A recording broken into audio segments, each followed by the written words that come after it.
Hello, everyone.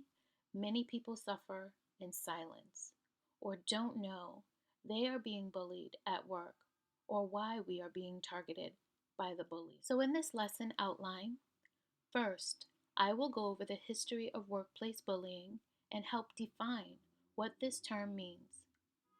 You will then have your first assignment. Next, we will examine who are the targets that bullies at work thrive on. Then I will discuss in detail the types of bullies in the workplace, as well as share strategies for understanding bullies at work and provide suggested tips on how to courageously smart work and find your voice again. Lastly, and most importantly, we will consider the do's and don'ts on how to protect yourself against the bully at work. Have you had a relative, friend, or coworker complain to you about their manager or someone they work with who makes their life utterly difficult or like living in hell so much they dread going to work each day? Well, 30 years ago, in 1988, a British advocate came up with the term workplace bullying. Her name is Andrea Adams. Following in the 1990s, European scholars legitimized the science of workplace bullying through extensive research. Then Australian and South African writers and activists began authoring books or forming organizations that addressed mobbing. Mobbing is the term used in Australia and South Africa, whereas in England and the US, workplace bullying is the term often used. In 1998, 20 years ago, Doctors Ruth and Gary Nami formed a campaign against workplace bullying, which is today known as Workplace Bullying Institute, which serves as the main resource of information about workplace bullying.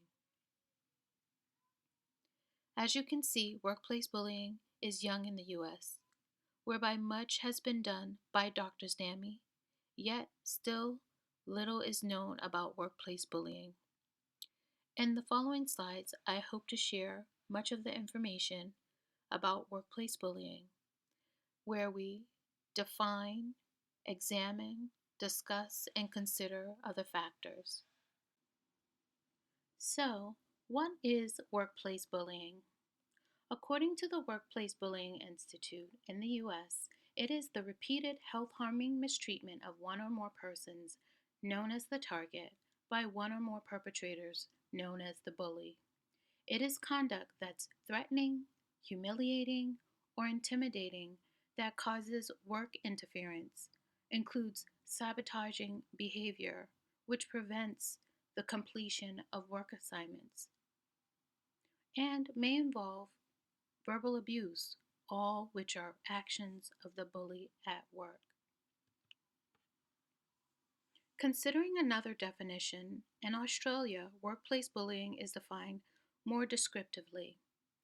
According to the Australian Human Rights Government, that states workplace bullying is verbal, physical, social, and or psychological abuse by your employer or manager, another person or group of people at work. In addition to the workplace bullying findings, in Australia, workplace bullying is conduct that looks like playing mind games, grabbing or pushing you in the workplace, giving you pointless tasks or impossible jobs, even excluding you or stopping you from working with people or taking part in activities that relates to your work or is necessary for you to participate in order to successfully complete work assignments. So, workplace bullying can happen to every man or woman. Before we go on to our next section on who are targets, take a moment to complete your first assignment.